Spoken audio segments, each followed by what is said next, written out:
बिस्मिल्लाहिर्रहमानिर्रहीम। अस्सलाम वालेकुम नाज़रीन, मैं हूं राना आसिम लियाकत एडवोकेट और आप देख रहे हैं हमारा YouTube channel legal people TV. आज हम जिस टॉपिक पे बात करेंगे वो है तकसीम, कि अगर आपने सिविल कोर्ट में तकसीम का दावा करना है तो उसका क्या तरीकाकार होगा। दो तरह की तकसीम हो सकती है। अगर तो किसी के वालिद साहब की डेथ हो जाती है तो उसके बाद एक तो ज़रई ज़मीन की तकसीम होगी और दूसरी सकनी ज़मीन की तकसीम होगी। ज़रई ज़मीन की तकसीम जो है, ज़रई ज़मीन होती है जिसमें फसल काश्त की जाती है, और जो सकनी ज़मीन होती है वो होती है आपका मकान, आपका प्लाट और आपके दुकानें वगैरह। और जो आपकी ज़रई ज़मीन है, अगर आपने उसकी तकसीम करनी है उसके लिए आप सिविल कोर्ट में नहीं जाएंगे बल्कि आप रेवेन्यू कोर्ट में जाएंगे। इसमें हम एक मिसाल लेते हैं एक घर की या एक दुकान की, कि वालिद साहब की डेथ हो गई है, एक छोटा भाई है और एक बड़ा भाई है। बड़ा भाई बड़ा तेज है, वो क्या करता है, वो कब्जा करके बैठा हुआ है लेकिन छोटे भाई को उसमें से कुछ नहीं देता। छोटा भाई क्या कहता है कि हम वारिस हैं, हमारा हक बनता है। तो इसमें हम क्या कर सकते हैं। इसके लिए आपको क्या करना होगा, इसके लिए आपको एक सिविल कोर्ट में दावा फाइल करना पड़ेगा तकसीम का। ये तकसीम का दावा जो है, सूट फॉर पार्टीशन, ये हम इसके लिए हमारे पास कानून मौजूद है, the Punjab partition of immovable property act 2012।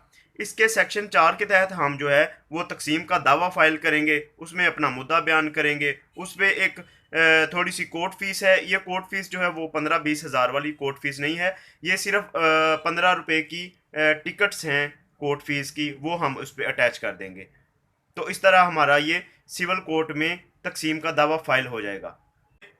अब हमने तकसीम का दावा जो था वो सिविल कोर्ट में दायर कर दिया। अब आप कहते हैं कि जो मकबूजा प्रॉपर्टी है उस पे से जो मीनवाइल मुनाफा आ रहा है, आप कहते हैं कि जब तक कोर्ट की तरफ से फैसला नहीं हो जाता तब तक जो है आपका भाई जो है वो अकेला हकदार नहीं है। लिहाजा आप सेक्शन 7 के तहत कोर्ट में एक एप्लीकेशन देते हैं कि जब तक इस कोर्ट में इस जगह का फैसला नहीं हो जाता तब तक इस जगह से जितनी भी आमदन आ रही है उसको कोर्ट में जमा करवाया जाए।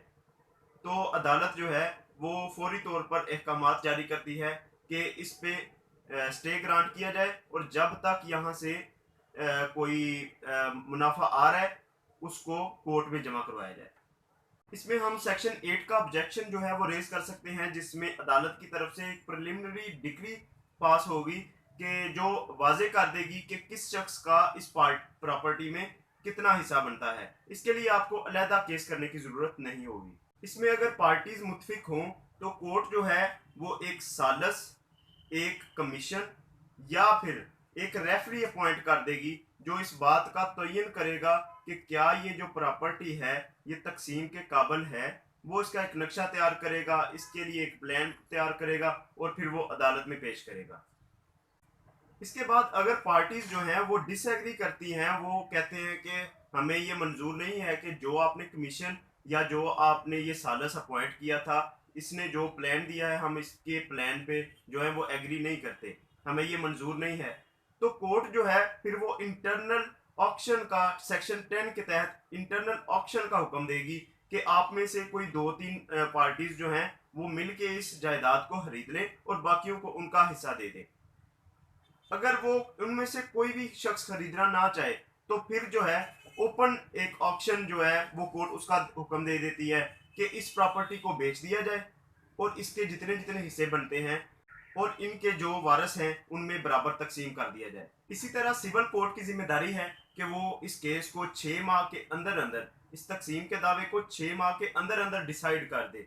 अगर उस कोर्ट को लगता है कि ये 6 माह के अंदर डिसाइड नहीं हो रहा तो वो क्या करेंगे, एक एप्लीकेशन मूव करेंगे डिस्ट्रिक्ट कोर्ट में, डिस्ट्रिक्ट जज को, कि हम किसी वजह से इसको 6 माह के अंदर अंदर जो है वो डिसाइड नहीं कर पा रहे, तो लिहाजा में थोड़ा एक्स्ट्रा टाइम दे दिया जाए। तो अदालत जो है, डिस्ट्रिक्ट कोर्ट जो है वो सिविल कोर्ट को कुछ एक्स्ट्रा टाइम भी दे देती है। तो ये तो था हमारा तकसीम का दावा। नाज़रीन, ये तो था हमारा वो तरीका जिसमें हम सकनी ज़मीन को जो है वो तकसीम कर सकते हैं। उम्मीद है कि आपने इससे कुछ सीखा होगा। नेक्स्ट लेक्चर में मैं आपको बताऊंगा कि ज़रई ज़मीन को कैसे तकसीम किया जा सकता है और उसका क्या तरीकाकार होगा।